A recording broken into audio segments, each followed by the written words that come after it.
This ain't nobody ask, did nobody check him for no steroid. I said, he had quick hands, he was hit. I said, why y'all ain't checking for steroid? He ain't checking steroid. And then... You think he was on steroids? Of course he was on steroid. And what we don't talk about is, Canelo. Steroids. Some way responsible for the performance-enhancing drugs that are being used by fighters that fought in his gym. Specifically, off the top of my head, you have Canelo Alvarez. Canelo Alvarez had popped for clenbuterol. Boxing icon Evander Holyfield has stirred major controversy by hinting at possible steroid use by Canelo Alvarez. With tensions already high ahead of the Canelo vs. Terence Crawford showdown, Holyfield's bold remarks have set off a wave of speculation and debate throughout the boxing world. Greatest Mexican boxing fights of all time, in my opinion. Yeah. So I feel like I'm 100% confident in myself. If Canelo was 100% confident in himself, I don't know why he wouldn't fight me. Especially since, seeing that everybody in his team is on steroids, which means including him, so he never got off. You think he's on steroids? Of course. How does five? You saw De La Hoya How do five people out of your camp get tested positive for steroids? Right. I mean, all those fucking dudes in that camp are Yeah. While Holyfield stopped short of directly accusing Canelo, he has long been vocal about the need for harsher penalties for fighters caught using banned substances. Back in 2018, after Canelo tested positive for clenbuterol, Holyfield suggested offenders should face jail time, bluntly stating they should be in jail for 30 days. Alvarez failed a drug test before his big Triple G fight in May, and he's blending Mexican cows. All right, here's the deal. 2 months until the rematch with Gennady Golovkin on May 5th is going to be the big fight, and he's been taking drug tests leading up to the fight, standard operating procedure. This time he popped for a substance called clenbuterol, which is a banned substance. As a matter of fact, it helps you cut weight. A lot of people use it illegally to cut weight while maintaining muscle mass. He is saying he did not cheat. He's not a cheater. I did not intentionally take clenbuterol. The problem is, I've been training in Mexico and eating contaminated cow beef. That's what he's saying. There's a problem apparently in Mexico where some of the cattle are being injected with clenbuterol, which helps cows. It's illegal in the United States, but some places outside the United States, even some places in the United States, will use clenbuterol to grow bigger cows, to up the protein content in the meat. And he's saying that what he had was contaminated meat because his training center is in Mexico and there's a problem with Mexican meat down there. He even issued a statement saying, quote, "I'm an athlete who respects the sport and this surprises me and bothers me because it never happened to me. I will submit to all the tests that require me to clarify this embarrassing situation, and I trust in the end the truth will prevail." So far, the fight with Gennady Golovkin is still on. He's still dead set on making that fight. Floyd Mayweather has also called out what he sees as a double standard in boxing when it comes to steroid use, especially in Canelo's case. According to Floyd, some fighters face relentless scrutiny while others, like Canelo, are given a pass because of their star power and marketability. He argues that this undermines the sport's integrity, allows certain athletes to escape accountability, and ignores the serious health risks tied to performance-enhancing drugs. But what we don't talk about is, Canelo. Steroids. They don't talk about that.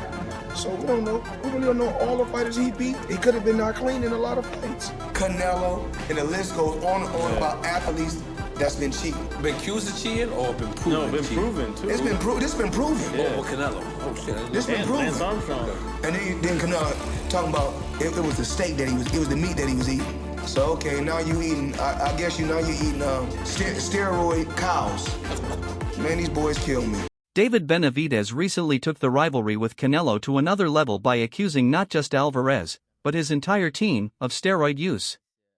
He questioned why Canelo would avoid fighting him if he were truly confident, pointing to multiple positive drug tests from members of Canelo's camp. Benavidez went as far as to label Canelo's team dirty, intensifying their ongoing feud. When the greatest Canelo came out, the one that you guys seen that fought Triple G the first time, bro, dude popped dirty for clenbuterol, bro. Why do you think the second fight didn't happen? So, for me, seeing that was the best Canelo I've ever seen. But that was Canelo off of steroids.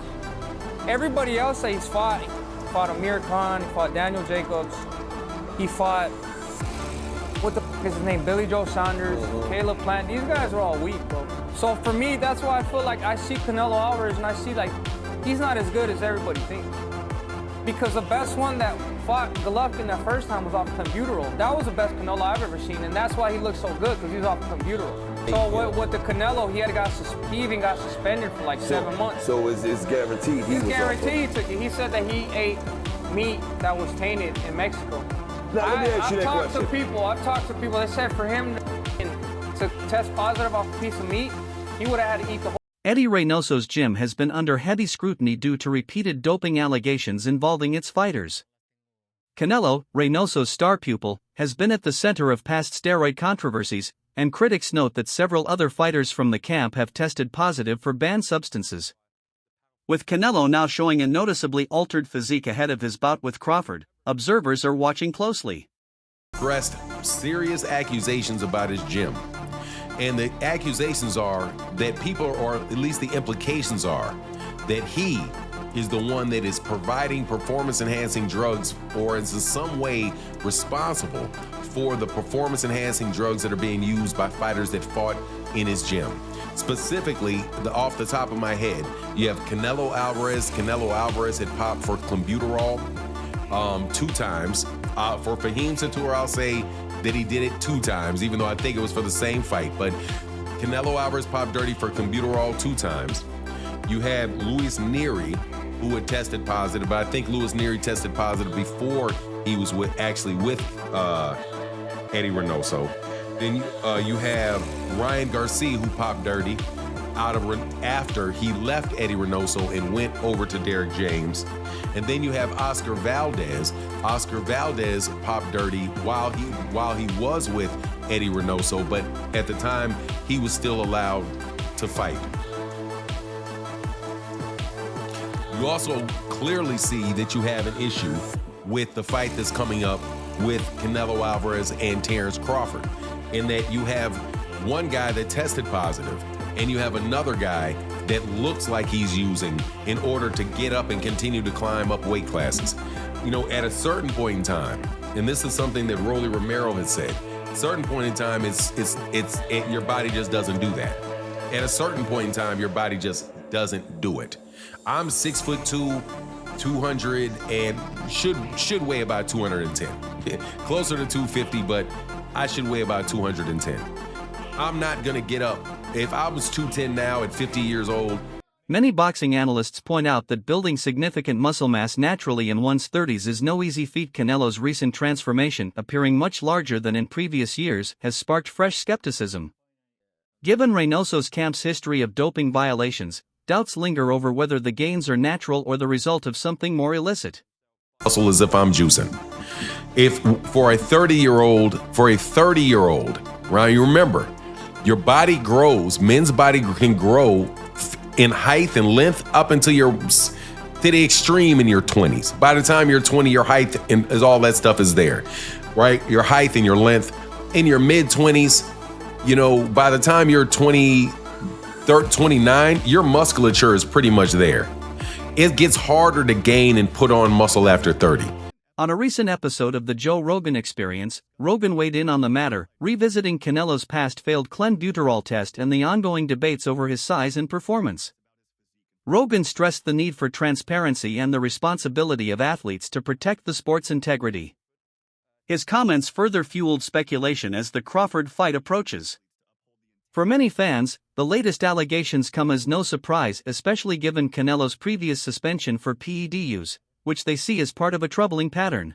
What up, everybody? It's your boy MC from MCTV. I wouldn't be surprised if Canelo Alvarez is on steroids right now as we speak and is going to be fully juiced with something that hasn't even hit the market yet. Think about it. He's pretty much a billionaire. He has access to every. Evander Holyfield has voiced strong admiration for Terence Crawford's exceptional boxing skills, especially his power, versatility, and ability to seamlessly switch between orthodox and southpaw stances. Holyfield explained that this unpredictability forces opponents to constantly adjust mid-fight, much like life's demand for constant adaptation. He praised Crawford's sharp reflexes and unique style, calling him a dangerous and highly prepared challenger. Going left-handed and right-handed, how do you deal with someone like that? Well, I don't know. There's nobody to switch up on me a lot. So it's hard for me to say, but I know life is about adjustment. You have to make adjustment. To be successful, adjustment is always going to be the difference between how far you going to go. And this is the last one because I just thought of something. Obviously, Fury Usyk, a lot of people are talking about for undisputed. You know, you were a smaller guy, and you almost beat. A lot of people thought you beat Nikolai Valuev, who's even taller. I just even taller than Tyson Fury. How does a small guy Usyk defeat a tall guy like Tyson Fury? Crawford's longtime trainer, Brian Bomac McIntyre, is brimming with confidence. He says their preparation has been exhaustive and strategic, with every detail addressed. While acknowledging Canelo's formidable skill set, McIntyre believes Crawford's adaptability and tactical intelligence will be decisive against a naturally larger opponent. I'm confident that he's going to get the victory. Second of all, I'm just happy for him and the team, so you know the world can see once again why he considered the best pound-for-pound fighter in the world. There was many a time where he was maybe struggling to get certain fights, and then he had to almost kick that door down. Is it nice to see him sort of getting the fruits of his labour now and getting that generational wealth off the back of what is, obviously it's a hard career boxing, you don't get given anything? Definitely that. Definitely good to see him get, like you say, fruits of his wealth. Get me fights that, again, will show the world why he's the best fighter in the world. Show the world why he's the best fighter in the world. Just, you know, I'm just happy for him, man. Nico Ali Walsh, grandson of the legendary Muhammad Ali, offered insights into Crawford's fight camp. He revealed that Crawford has been sparring with much bigger fighters to simulate Canelo's size, power, and pressure. This calculated approach, Walsh says, proves Crawford's dedication to refining both his skills and conditioning for the super middleweight division. It's a preparation designed to neutralize Canelo's physical advantages. 20 people with Canelo before Canelo's last fight, but then after Canelo's last fight, it seems like it's more 50-50 now. So everything is just the build-up for that fight is just going to be absolutely magnetizing. Like that fight, it's garnered so much more buzz after Canelo's last fight, and Bud is Bud. He's one of the greatest fighters in boxing history. He is one of the greatest fighters in boxing history. So it's going to be a fight. It's going to be awesome to watch. Have you sparred any of them? I haven't sparred Bud yet. I haven't been in Canelo's camp. I've met Canelo a few times. I love Canelo's team. Canelo's one of my favorite fighters. He's been my favorite fighter for the longest time. But you know, I have to be Team Bud because me and Bud are cool, and I have so much belief in Bud, and I know who he is as a fighter. He is one of the greats. So he can do anything, you know, he wants. Being around both of them and seeing how they work and train and things like that, what makes both of them the fighters they are? I've watched Bud, so for Bud in particular, he's calm in everything he does, and that kind of calm is scary to watch because it shows experience. You can see that he's been doing this forever, for decades. You can see it with his shadow boxing. You can see it. Shaquille O'Neal has thrown his full support behind Crawford, praising his technical precision, relentless drive, and championship mindset. O'Neal believes Crawford's skill set can neutralize Canelo's power and ring experience, adding more anticipation to a fight already buzzing with debate over how their contrasting styles will clash. Everyone's talking about the one fight right now, Terence Crawford versus Canelo. Who do you got? Terence Crawford. Terence Crawford? Yeah. Why? Really? You think he's the greatest ever? Over Ali, Muhammad Ali? I didn't know you were a big Terence Crawford fan like that. You have to understand that there's eras, and in different eras, you can bring on the titles. Like, for example, Joker's the best big man. Right. You put Joker over you as the best big man? It's not my era, my time. True. It's their time. So he's the greatest big man in India. So I let the people decide who that. But right now, Terence Crawford is the best. And Floyd has never lost. So how does Terence beat Canelo? Decision? Or he's going to knock Canelo out? Yes, man. So they're going to have the fight at the Vegas Stadium, Raider Stadium. You're going to be there? I heard it was off. No, it's back on. Okay, Now it's back on. It's in September 13th in Vegas. You'll be there. Front row? Of course. All right, cool. You're the man. Analysts have pointed out a key contrast in experience. Crawford, celebrated for his adaptability, is making his super middleweight debut an exciting but risky leap. Canelo, meanwhile, has dominated the division, unifying all major titles. This dynamic sets the stage for a classic test of skill versus established size and experience. There's no Triple G on Bud's resume. There's no Trout on Bud's resume. There's no Daniel Jacobs on Bud's resume. Canelo is the one that's fought the elite level opposition. It's Canelo that fought Laura. There is no Laura on Bud's resume. There is no Laura on Bud's resume. Bud has never faced a multiple division champ. Bud has never faced a multiple division champ. Yeah, but Bud is an elite boxer. So you're an elite boxer, but you haven't fought elite boxers. Trainer Robert Garcia has noticed a subtle decline in Canelo's explosiveness compared to his prime. He believes Crawford might be catching Canelo at just the right moment, when his sharpness isn't at its peak. Garcia suggests that in boxing, timing can be just as decisive as talent or experience.